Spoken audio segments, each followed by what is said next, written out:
voudrais déjà dire, bon, je suis arrivé un peu tardivement, le choix de l'entraîneur s'est fait suite à des moments, mais tous les choix qui ont été faits sont à la fois partagés avec Mathieu, partagés avec Fred, et c'est des choix qu'on a fait à trois, des choix qui sont mûrement réfléchis et qui sont la richesse d'une construction, d'un dialogue pour faire ces choix. Voilà, c'est des choix qui ont été faits par moi.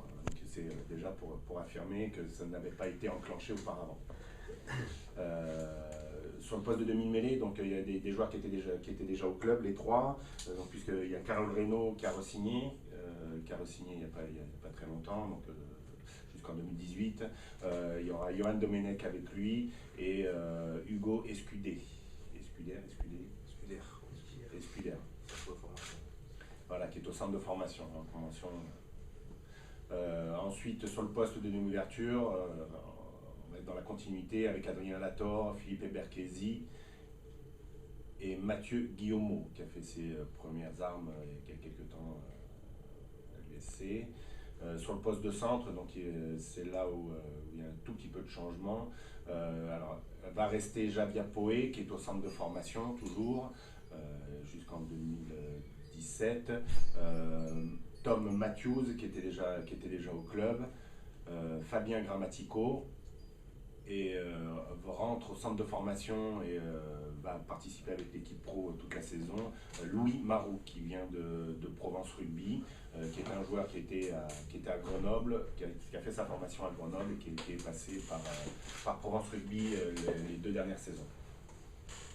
Ensuite, va intégrer aussi le centre de formation, un joueur issu de la formation clermontoise, Pedro Betancourt, qui a fait la finale espoir avec Clermont, perdu contre Bordeaux. Donc, il va retrouver quelques joueurs qu'il a rencontrés en finale, quelques Bordelais, et c'est un international portugais. Donc on est un peu dans la continuité de José Lima.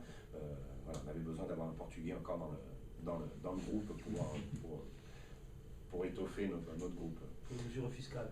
Ouais. Au Portugal. Beaucoup de personnes de le bâtiment. Qui est déjà au centre de formation, Hugo Kondou, et Boutet, j'ai plus son prénom, Manuel Boutet. Voilà, ensuite, sur les postes d'ailier, vont rester Benoît Lazzarotto, qui va redémarrer avec le groupe suite à sa pubalgie, donc est passé au CERS et va redémarrer là le 20 juin, la semaine prochaine, avec le groupe. Thierry Brana, qui est là depuis 3 ans. Et puis ensuite arrive Daniel Chiglioni, qui lui est un ailier qui peut passer au centre. Alors il est en ce moment avec la sélection tongienne, il fait le Pacific Cup avec les Tonga, donc il a joué le week-end dernier avec les Tonga. Il est capable de passer au poste d'ailier, capable de passer au centre. C'est un joueur qui a joué à Grenoble, qui a peu de temps de jeu et qui est prêté par Grenoble. Donc voilà, c'est un signe aussi des Grenoblois, de la volonté de le garder, donc signe d'un joueur fort dans l'effectif grenoblois qui a besoin de trouver du temps de jeu. Et puis ensuite, un jeune qui est au centre de formation, Axel Grigolo. Voilà.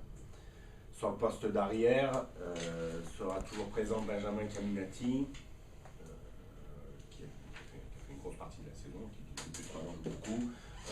Et puis arrivera Benoît Jasmin, qui a la particularité de pouvoir jouer à l'aile aussi, puisqu'il a fait quelques prestations avec Narbonne au poste d'ailier.